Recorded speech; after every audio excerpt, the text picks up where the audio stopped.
You've been looking at the Most High from a religious lens instead of a spiritual and salvific lens. You see, religion has given us a transactional God. Name it, claim it, frame it, tame it, hashtag it, bag it. You sow a seed of X amount of dollars, you'll get this house, you'll get this car, you'll get this job. And I want to ask the question,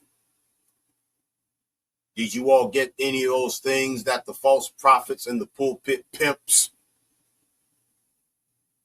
promised you that you would get? If they did, let me know. I doubt it, but let me know anyhow.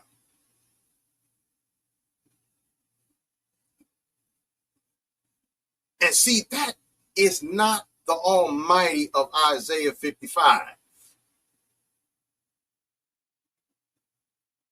That is a transactional God.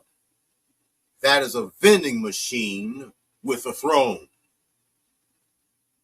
I'll say it again. That is not the real supreme being of the universe. Religion gave us a transactional God. That's a vending machine with a